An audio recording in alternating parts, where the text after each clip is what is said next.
जय गुरुदेव।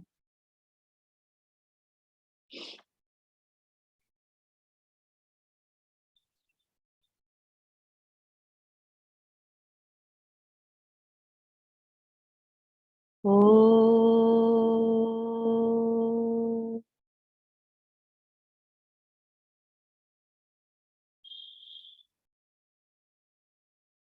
ओ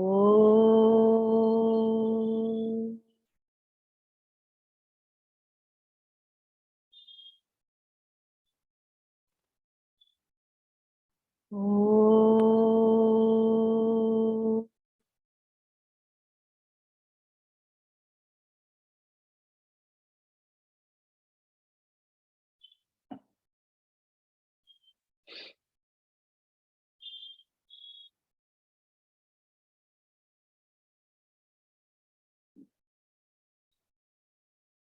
ओम गुरुभ्यो नमः।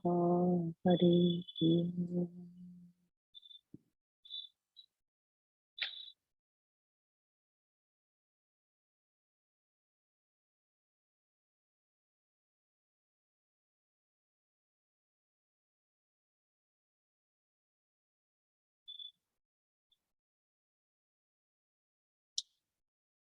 पिछले वीक हमने गाधी की बहुत इंटरेस्टिंग कहानी सुनी। गाधी ईश्वर की माया को देखना चाहते थे और ईश्वर ने उन्हें माया को दिखाया। ये बहुत बड़ी बात है। इस बात को पकड़ पाना कि ये सब टेम्पररी है, चेंजिंग है, लिमिटेड टाइम के लिए है, वही माया है जो पल पल बदलती है और जिसका अस्तित्व बहुत ही अस्थाई है, ओस की बूंदों के जैसे। लेकिन हमारा मन इतना समय से, दीर्घ काल से इसमें पूरी तरह से आसक्ति के साथ फंसा रहता है। इसीलिए आगे चलकर वशिष्ठ जी कहते हैं, राम जी, ये जो मन है ना, इसमें बहुत गहरे गहरे पुराने संस्कार हैं, छाप पड़ी हुई है हमारे पुराने जन्मों के अनुभवों की, इच्छाओं की। जो इच्छाएं पूरी न हुई, उनके दुख की, कमी की, ऐसा गहरा असर छोड़ा हुआ है इन सब परिस्थितियों ने। आज की बात ले लो, ये तो पुराने जन्म की बात एक बार छोड़ भी दो तो अभी तक भी इतने साल से हम लोग जी रहे हैं। कितनी चीजें हैं ना जो हमारे मन में पकड़ी हुई है। पुरानी पुरानी बातें मन नहीं भूलता, तो इसलिए मन को धो डालना, मन को निर्मल करना तो चैलेंज है ना। तो इसीलिए वशिष्ठ जी कह रहे हैं कि इसके प्रति कोई ऐसी धारणा मत बनाओ जो तुम्हारे मन में इतना, ये जो पैटर्न्स हैं जिसको वृत्ति कहते हैं, इनको लेकर भी कोई आज इसी पल तुम कहो मुझको ऐसा नहीं चाहिए। अभी कितने क्वेश्चंस आ रहे थे कि हम अपने गुस्से पे काबू नहीं पाते हैं, या कभी ऐसा क्यों होता है, हमें औरों की क्यों इतनी नीड फील होती है, हम औरों की तरफ क्यों देखते हैं सपोर्ट के लिए। ये 10 तरीके के हमारे मन में चल रही हैं चीजें। तो एकदम चाहे कि एक पल में सब मिट जाए तो आसान नहीं है। तो मन को बड़े इंटेलिजेंटली, टैक्टफुली हैंडल करना पड़ता है। तो यही अब वशिष्ठ जी कह रहे हैं कि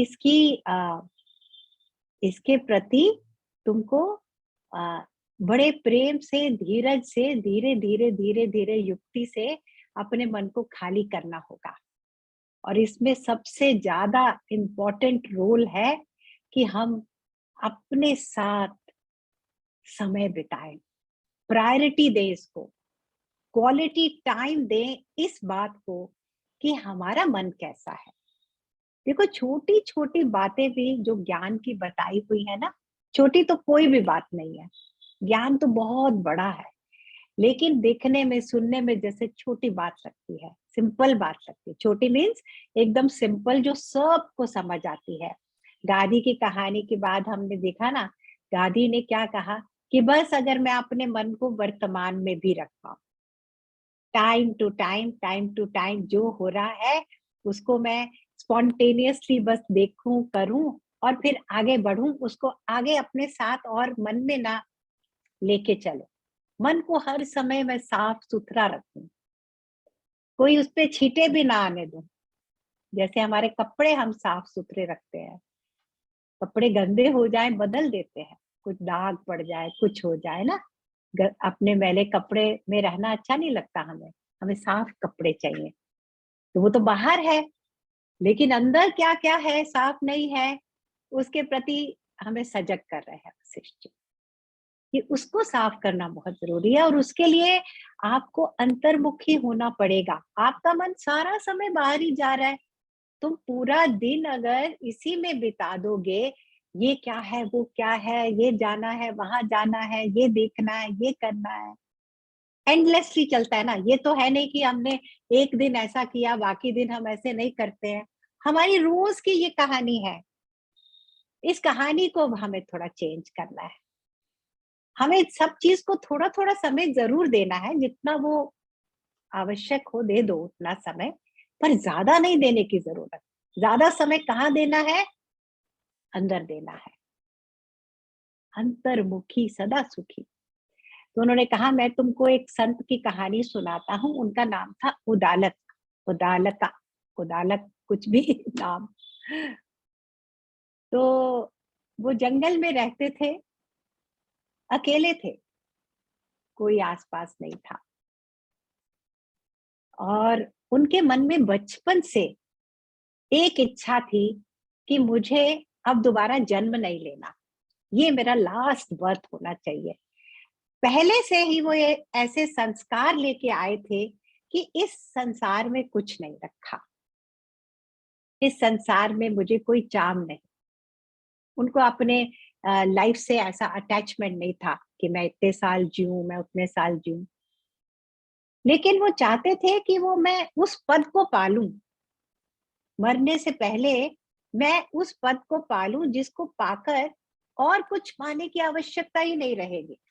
आज जन्म, फिर मेरा जन्म हो ना हो, उससे भी मुझे कोई फर्क नहीं पड़ने वाला। देखो हम तभी कहते हैं ना, बस ये हमारा लास्ट जन्म हो, हमारा जन्म ना आए। क्यों? क्योंकि हमें अच्छा नहीं लग रहा यहाँ पर, क्योंकि हमारा मन हमें परेशान कर रहा है, तो हम ऐसा फील करते हैं। लेकिन उदालक ने क्या कहा कि मेरे को वो पद पाना है, शरीर ढलने से पहले मुझे वो पा लेना है, जिसको पाके कुछ और पाने की आवश्यकता नहीं। तो उन्होंने कहा कि मैं अपने ही अंदर झांक कर चिंतन करता हूँ, कैसे मैं अपने मन को स्थिर बनाऊं।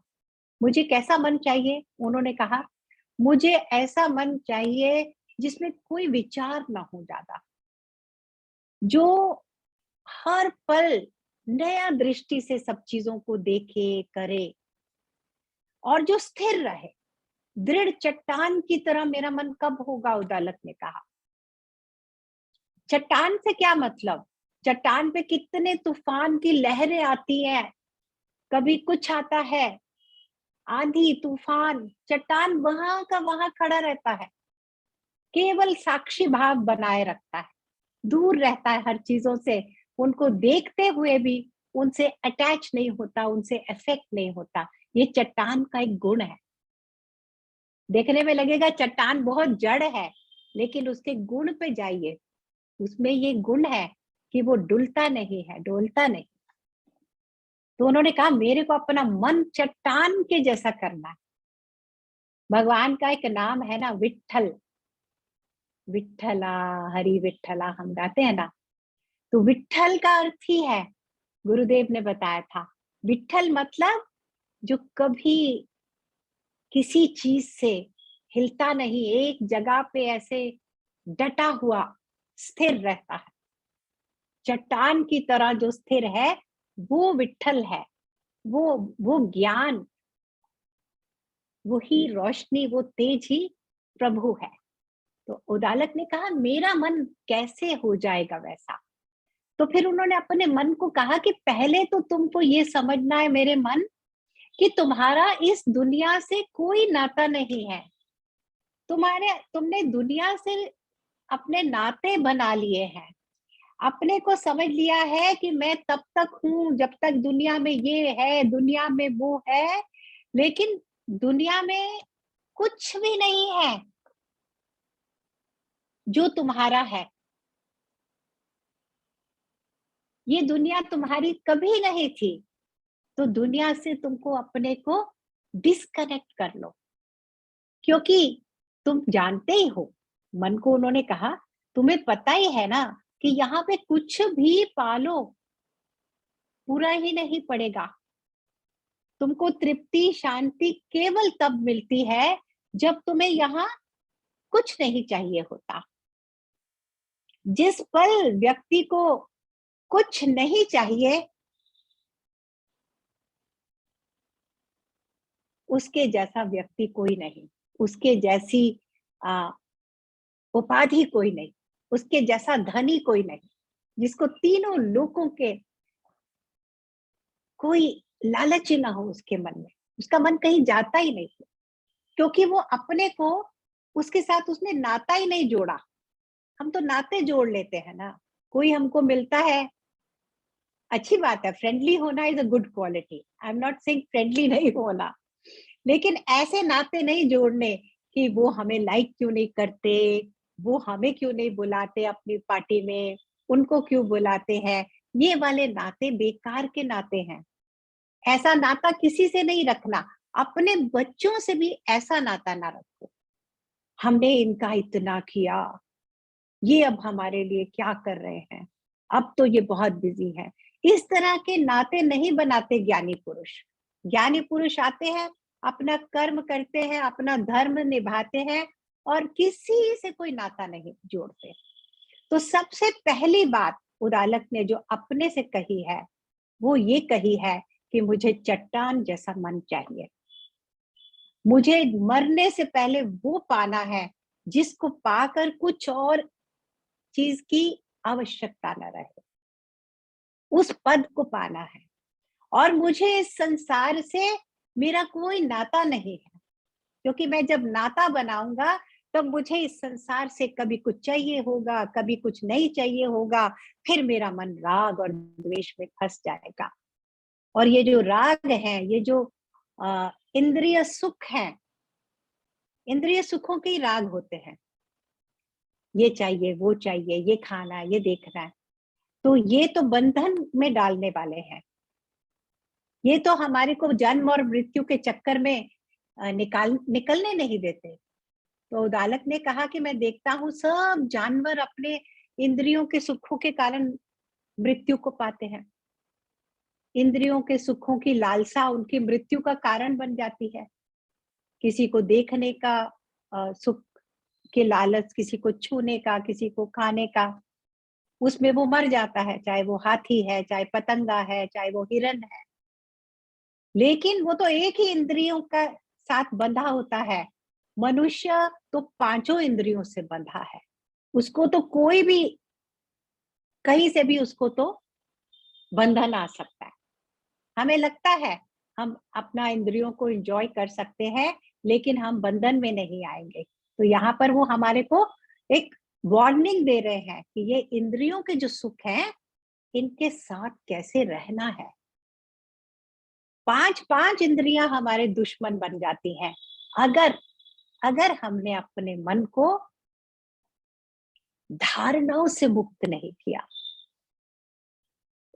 किसी भी चीज में कोई प्रॉब्लम नहीं है, लेकिन हमने जब बहुत सारी धारणाएं बना ली होती हैं, वहां हम फंसते हैं। फिर एक बात कहते हैं उदालक, बड़ी अच्छी बात।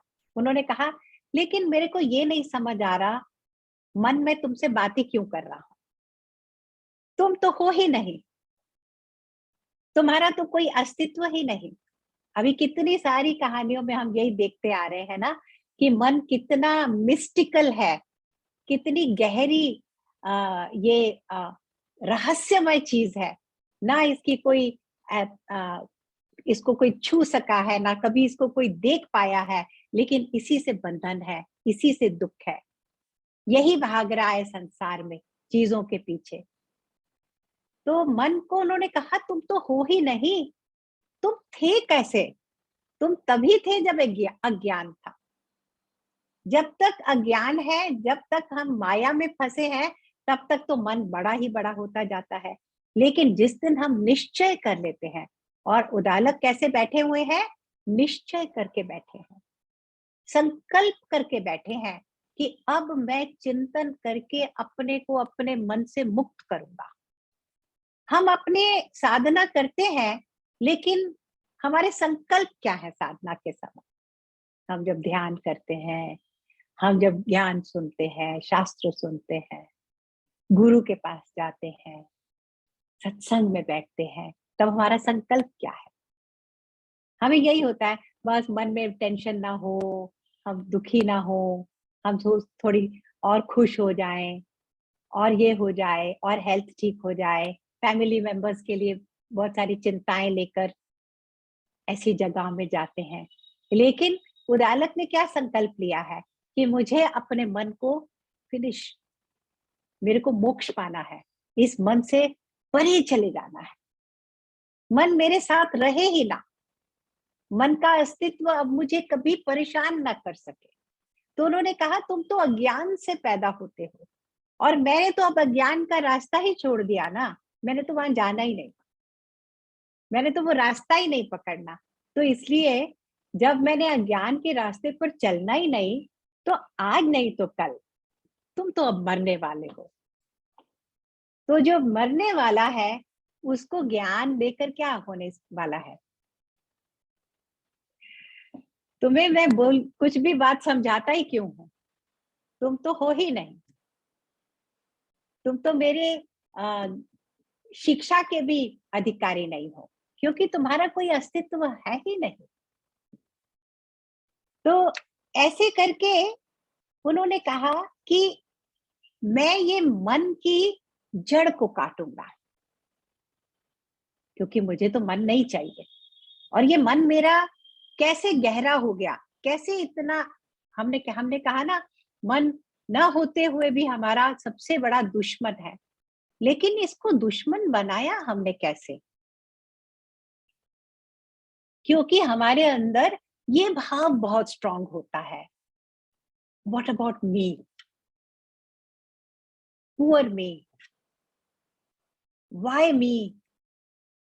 जब हम अपने को सबसे अलग देखते हैं, औरों को भी अपने से अलग देखते हैं, बहुत अलगाव देखने लगते हैं, डुअलिटी देखने लगते हैं, सब अलग अलग है। ये मेरे बच्चे हैं, ये उनके बच्चे हैं, मेरे बच्चे ठीक रहे, मैं ठीक रहूं, मेरा घर सब ठीक ठाक रहे,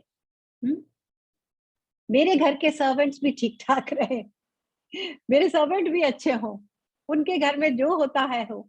हम ऐसे ही एक दूसरे से कटे कटे रहते हैं, और ये कटे कटे रहने से हम अपना सबसे अधिक नुकसान कर रहे हैं, सबसे अधिक हम इस माया में गहरे फंसते जाते हैं।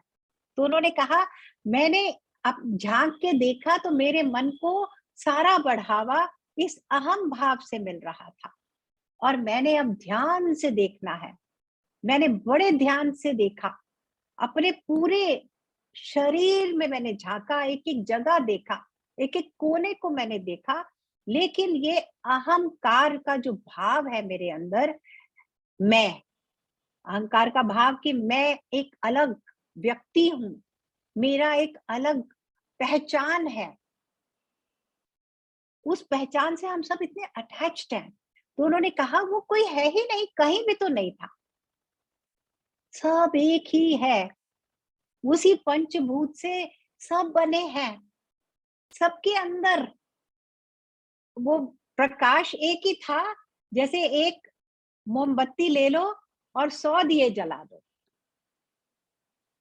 तो 100 दिए अलग अलग दिखाई देंगे हमें, लेकिन एक ही प्रकाश से, उस एक प्रकाश के कारण वो दिए जल रहे हैं। तो वो एक प्रकाश हमें नहीं दिखाई देता, अलग अलग अलग दिए दिखाई देते हैं। तो उन्होंने कहा मैंने सब जगह ढूंढा, तो मुझे कहीं अहम नहीं दिखाई दिया, मुझे मेरी अलग पहचान का कोई ठोस सबूत नहीं मिला। ये ठोस सबूत कहाँ है हमारे अंदर, क्यों है, कहाँ है हमारे अंदर, कैसे हमने अपने को इतना ज्यादा अलग देखा, अपने को इतनी ज्यादा इम्पोर्टेंस हमने दी, ये सब कैसे हो गया? कभी कभी ऐसा सोचना चाहिए ना हम सबको, क्यों हम इतना ज्यादा इसमें है? क्योंकि ये हम जितना मर्जी इसको बोल लें, अनुभव में नहीं आ रहा ना। अनुभव में तो क्या है, अपने बच्चों से, अपनी फैमिली से, अपने लिए सब सोचना, और उसी के कारण इतनी वेटिंग है लाइफ में, waiting for this, waiting for that. और ये वेटिंग में समझ ही नहीं आ रहा कि कब हाथ से छूट गया जीवन, वो अब हेल्थ ना रही, वो अब कुछ भी ना रहा, लेकिन हम उसी कुछ चीजों के पीछे भागते भागते भागते भागते, किसने हमें इतना बनाया, किसने हमें इतने सारे ख्वाब दिखाए? जागते में भी ख्वाब देखते हैं ना हम। हम्म? जागृत अवस्था में भी तो हम सपने ही देख रहे हैं, सपनों के बुनाई में लगे हुए हैं। कोई हमसे बात करता है, आधा समय हम सुनाई नहीं देती हमें बात, हमारी सुनने की क्षमता भी नहीं है उतनी, देखने की क्षमता में भी ये हावी हुआ हुआ है। कुछ भी चीज का ना टेस्ट है, ना लाइफ में कोई चाम बचा है, क्योंकि हमने इतने सारे सपने देख लिए हैं अपने लिए, अपनों के लिए, अपने लिए। और वो कुछ सपने पूरे होंगे, कुछ नहीं पूरे होंगे। वही होगा ना जीवन में जो हम बो के आए थे, अभी तो वही मिलने वाला है। इच्छाएं नहीं ये बात समझती, जो हम इच्छा पकड़ के बैठ जाते हैं, उसके साथ लॉजिकली कोई बात नहीं कभी की हमने। अरे भाई तुम सोचो, तुम क्या मांग रहे हो, तुम्हें मिलने वाला है क्या सब कुछ? इतनी सारी चीजें चाहते हो तुम। तो उन्होंने कहा इसलिए आज ही मैं अपने इस मन को जो अहम भाव से जुड़ा हुआ है, उसको मैं अभी उसका त्याग करता हूं। त्याग कैसे किया उन्होंने? उन्होंने कहा कि मैंने देखा कि जब तक मैं अज्ञान का जीवन जी रहा था, तो तब तक मुझे कहीं रेस्ट नहीं मिला, कोई भी चीज मुझे अच्छी नहीं लगी। और ये तभी हो रहा था, अब मैंने लेकिन जान लिया, मेरा ये जो मिस फॉर्च्यून था, मैं इतना अनलकी था कि इतने साल तो मैं अज्ञानी की तरह रहा, लेकिन अब मुझे होश आ गया है, अब मैं जाग गया हूं, अब मैं समझ गया हूं कि मैंने खुद ही ये सब किया है। क्योंकि कैसे हुआ ये सब, कैसे हुआ? मेरे माइंड में एक मेमोरी थी, मैंने उस मेमोरी को बहुत बढ़ावा दिया। ये हम सब करते हैं, हम मेमोरी हमारे अंदर बिल्ड होने लगती है। बच्चा जब पैदा होता है उसके अंदर कोई ईगो का भाव नहीं होता, वो खाता पीता सोता है, रोता है। लेकिन धीरे धीरे धीरे धीरे जैसे जैसे उसके अंदर ईगो डेवलप होती है, वैसे वैसे वो फियर, क्रेविंग, लाइक्स, डिसलाइक, ये सब उसके अंदर आती है, और वो मेमोरी मेमोरी मेमोरी बनाता जाता है, मेमोरी के धागों में फंसा रहता है। तो उन्होंने कहा मैंने देख लिया, और अपनी इस मेमोरी को अब मैंने कोई इंपॉर्टेंस नहीं देनी। क्या, कैसे नहीं देनी इंपॉर्टेंस? जो पास था वो हो गया ना, फिनिश्ड। गुरु जी कहते हैं ना, जो हो गया उसको डस्टबिन में डाल दो। डस्टबिन में जा जाके थोड़ी निकालेंगे हम, ये कैसा था, ये कल का था, परसों का था, ये स्ट्रेस कब का है, ये एंजाइटी कब की है, ये जेलसी किस दिन फील हुई थी, ये सब जो मन को इतना ग्रॉस बनाया हुआ है, मैंने अभी इसी मोमेंट इसका त्याग कर दिया। मेरे मन में जो भी पुराने संस्कार थे हैं, मुझे पता है, लेकिन मैं अब उनको ना आगे नहीं बढ़ने दूंगा। उनका मैंने गला दबा देना अभी। हम आगे बढ़ने देते हैं ना, हम उसको छोड़ नहीं पाते। फिर हम कहते हैं हमारी हैबिट्स नहीं जाती, हम अपनी हैबिट्स में फंसे हुए हैं। हम तो इतना ज्ञान सुन रहे हैं, लेकिन फिर भी हमारे अंदर ये अभी नहीं कम कम हुआ, ऐसा नहीं हुआ, वैसा नहीं हुआ, क्योंकि हमने उन सब चीजों को त्यागने का कभी निश्चय नहीं किया। जैसे गांधी ने भी देखा ना कि क्या कारण है, क्यों नहीं कोई जाता प्रभु के पास। तो उन्होंने यही देखा कि शायद हम लोग चाहते नहीं हैं। हमने प्रभु प्रभु नाम जरूर लिया है, अंदर से हमने संसार संसारी प्रभु है हमारा। रियल प्रभु हमारे कौन है? ये मैं मेरा, मैं मेरा, मैं मेरा, यही हमारा मंदिर है, यही हमारे तीर्थ है, यही हमारे भगवान है। हम इनको चाहते हैं बस, इन्हीं को हम इन्हीं के पीछे भागते हैं। तो सच तो यही है। तो उन्होंने कहा आज से मैंने निश्चय कर लिया, ये जो जितनी मेरे पुरानी यादें हैं, मेरे पुराने वासनाएं हैं, होंगी, होने दो इनको। अब इनको मैंने छोड़ दिया, इनसे मैंने अपना रिश्ता काट दिया।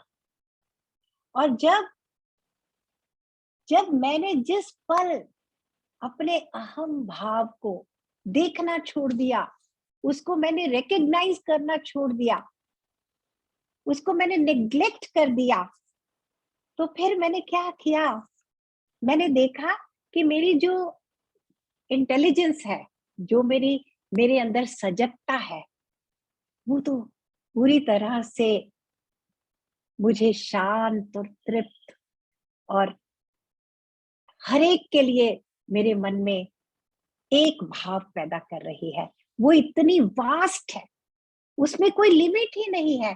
अब तक ये सब जो हो रहा था मेरे साथ, जो जो मेरी दुख कभी खत्म नहीं हो रहे थे, मेरे दुखों का अंत नहीं हो रहा था, वो इसीलिए हो रहा था क्योंकि मैंने अपने अहम को नहीं छोड़ा था। मैंने अहम के साथ साथ ही रहा, बहुत सारी और चेष्टाएं की, जिससे कोई फायदा ही नहीं हुआ। जब तक ये भाव है कि हम एक दूसरे से अलग हैं, तब तक हम उस एकता को कैसे अनुभव करेंगे? एकता को अनुभव जब तक नहीं करेंगे ना, तब तक पूर्णता का भाव नहीं होता। और हम सबको वही चाहिए, इसीलिए हम लोग डिससैटिस्फाइड हैं, इसीलिए हम लोगों का मन रेस्टलेस है, और वो चट्टान जैसा मन नहीं है, वो स्थिर मन नहीं है। उसको रेस्ट तभी मिलेगा जब वो अपने को अलग नहीं देखेगा।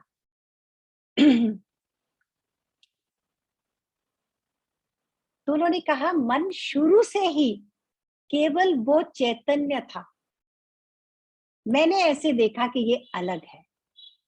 मन कभी भी उस चैतन्य से अलग नहीं था। जिस पल मैंने इस बात को पहचान लिया, तो इसीलिए वशिष्ठ जी ने पहले ही कहा है ना कि तुम अपनी धारणाओं, अपने संस्कारों से लड़ाई करना छोड़ दो। एक पल में सब सुधर जाएगा, सब सद जाएगा, जब तुम ये जान जाओगे कि ये सब उस एक ही प्रकाश का दृश्य है।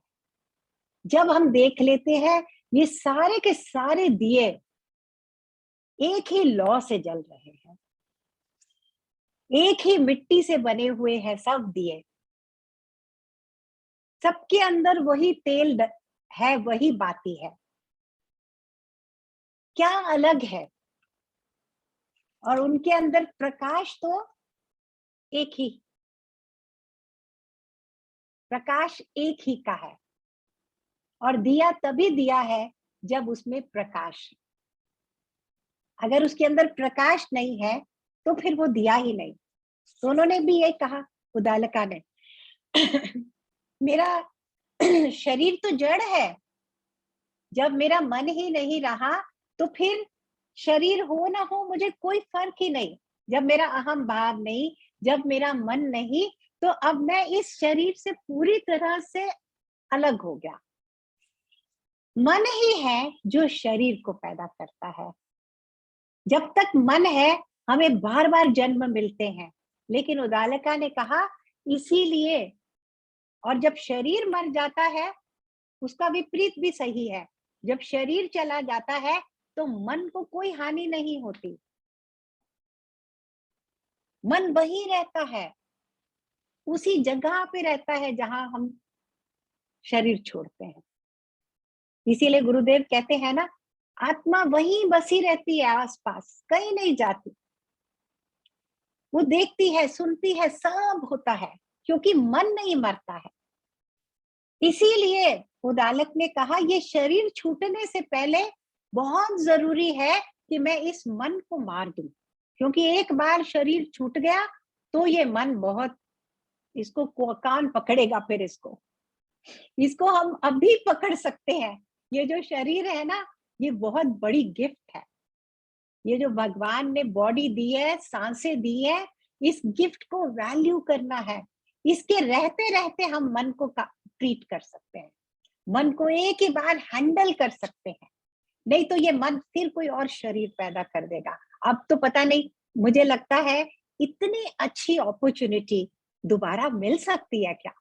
क्या हमारी लाइफ जो इस समय है, इससे बेटर पॉसिबिलिटी हो सकती है क्या कोई? मुझे नहीं लगता। We already have the best possible opportunity now, right now.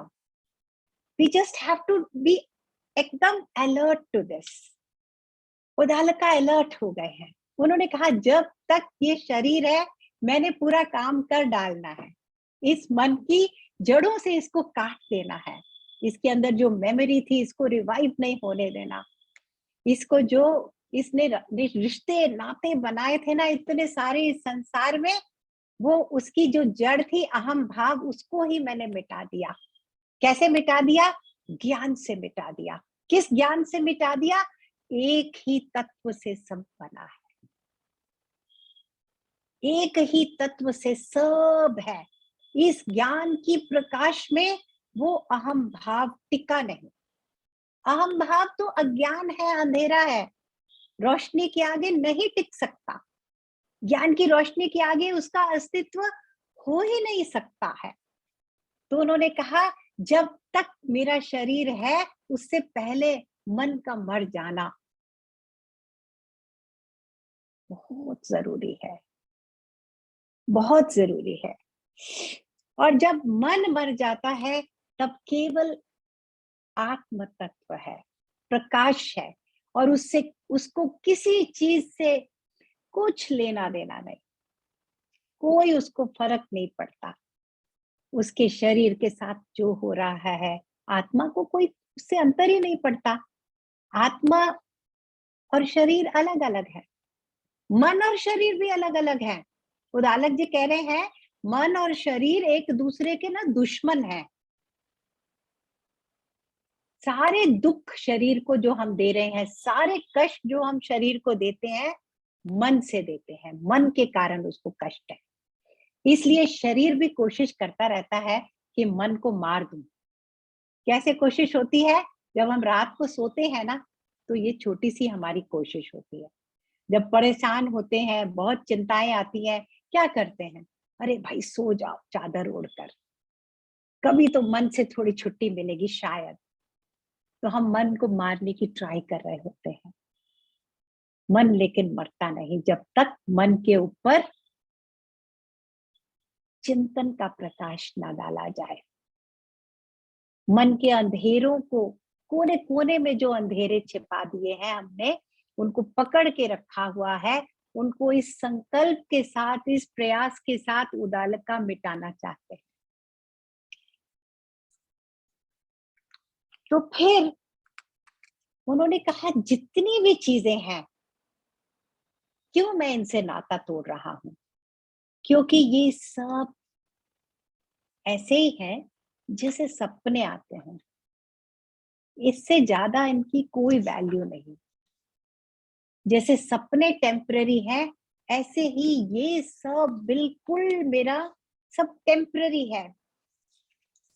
और जिस पल, उन्होंने कहा जिस पल हम अपने को शरीर से अलग देखने लगते हैं ना, मन गलने लग जाएगा।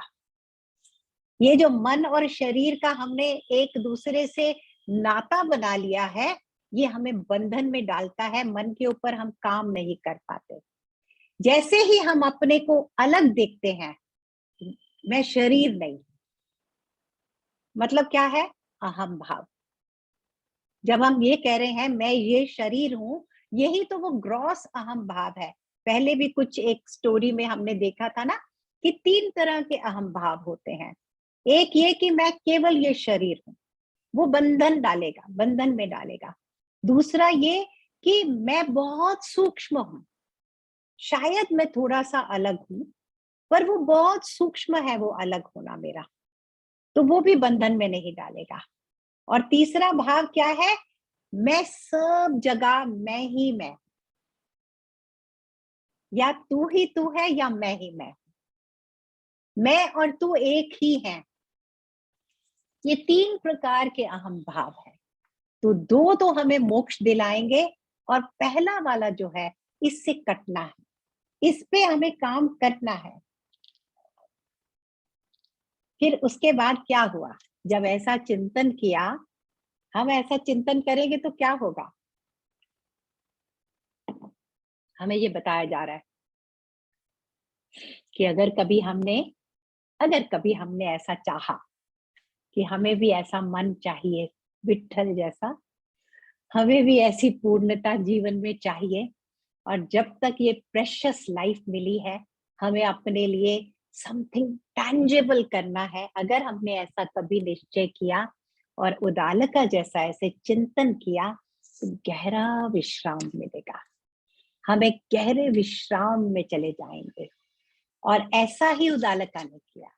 उन्होंने एक गुफा अपने लिए चुनी, जंगलों में तो घूमते ही थी, उस गुफा में जाकर सबसे एकांत में रहना बहुत आवश्यक है। एकांत में होकर 3 बार ओम का उच्चारण किया। और इन आप हम जब भी ओम का उच्चारण करते हैं या किसी भी नाम का उच्चारण करते हैं, हम देखते हैं ना, उस पल मन पूरी तरह से खाली हो जाता है। और जब इस तरह का उन्होंने संकल्प करके ऐसा पवित्र चिंतन किया, अपने मन का शोधन किया, और उसके बाद जब उन्होंने 3 बार ओम का आवाहन किया, तो वो पूरा उनका शरीर वहां पर, शरीर मतलब अहम भाव, उनका मन, उनकी वासनाएं एकदम जलकर राख हो गई, फिनिश्ड। और एक दिव्य शरीर उनका हो गया। और अब वो दिव्य शरीर के साथ पूरे फ्रीडम के साथ रहने लगे इस संसार में, सब कुछ करते हुए, अपने नॉर्मल एक्शंस करते हुए, लेकिन किसी चीज से कोई उनको न लेना था न देना था, कोई चीज उन्हें छूती नहीं थी। एक दिन उनके मन में आया कि अब इस शरीर को त्याग ही दिया जाए, बहुत हो गया। ऐसे ही उन्होंने ऐसी इच्छा की। जो योगी पुरुष होते हैं, वो स्वेच्छा से कभी कभी अपना शरीर त्याग देते हैं। ऐसी ही इच्छा उदालका के मन में आई, और उन्होंने वहीं पर एक अटूट समाधि में बैठ गए और पूरी तरह से विश्राम में बैठ गए। और जो उन्होंने वो गहरी समाधि जब उनकी लगी, तो उसमें भी बड़े सुंदर डिस्क्रिप्शन आया है इस कहानी में, कि उन्हें पहले तो बहुत गहरा विश्राम मिला, जिसकी हम सोच भी नहीं सकते। और फिर उन्हें पूरी तरह से अपना अज्ञान दिखाई दिया। जैसे गादी को माया दिखाई दी, ऐसे ही उनको पूरा ज्ञान दिखाई दिया, पूरे अपने पुराने जन्म, पुराने वो कर्म सब दिखाई दिया, कहाँ से उनको जीवन में बंधन आया था।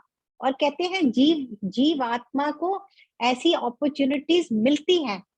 उदालका तो ज्ञानी पुरुष है, तपस्वी पुरुष है, उन्होंने साधना करके वो अवस्था में आ गए हैं अपने अंत में।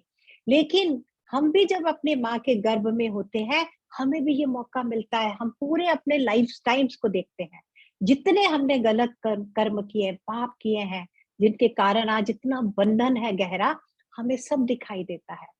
और उदालका को अपना ज्ञान भी दिखाई दिया, ज्ञान के अंधेरे को भी उन्होंने कुछ इम्पोर्टेंस नहीं दी। उसके बाद उनको कई संत महात्माओं के दर्शन हुए, कई विचित्र विचित्र स्थान उन्होंने देखे, दिव्यताएं उन दिव्य अनुभव हुए, बहुत आनंद का अनुभव हुआ। कभी एक गहरी नींद में वो चले गए, पूरी तरह से डीप स्लीप में चले गए। तो उन्होंने इस डीप स्लीप को भी अपने पास नहीं आने दिया। जो जो अनुभव आते रहे, उन्होंने सब अनुभव को छोड़ते गए, किसी के पास नहीं जाना, न किसी को अपने पास आने देना है, पूरी तरह से खाली हो गए। और वशिष्ठ जी ने कहा उसका शब्दों में बयान नहीं हो सकता, जो उन्होंने जिस प्रकाश के साथ वो जुड़ गए थे। और एक अचानक उनकी सजगता चारों तरफ फैल गई, वो फुल अवेयरनेस में थे। जितना जितना पुरुष ज्ञानी है, जितना जितना उसके पास ये सिद्धि होगी, उतना वो पूरी तरह से सजग होगा, उसे सबके मन की बात समझ आने लगती। जितना हम सेंसिटिव होते हैं, उतना अपनी फैमिली लाइफ में भी हम देखते हैं, कुछ लोग सेंसिटिव नहीं होते, बहुत स्ट्रेस में होते हैं, केवल अपनी लाइफ के बारे में सोचते हैं, उन्हें पता ही नहीं होता क्लोजेस्ट उनके जो लोग होते हैं, उनके जीवन में भी क्या चल रहा है, क्या उनके दुख है, कुछ उनको पता नहीं चलता। लेकिन जितना जितना हम ज्ञान में आ जाते हैं, उतनी सजगता बढ़ जाती है। और उदालका की सजगता एकदम फुल कंप्लीट हो गई। और इस तरह पूरी तरह से, और उन्हें कहते हैं बहुत आमंत्रण भी आए कि आप स्वर्ग लोक में चलिए, जैसे अरिष्ट नेमि जी को भी आए थे, उन्होंने किसी चीज को नहीं स्वीकार किया।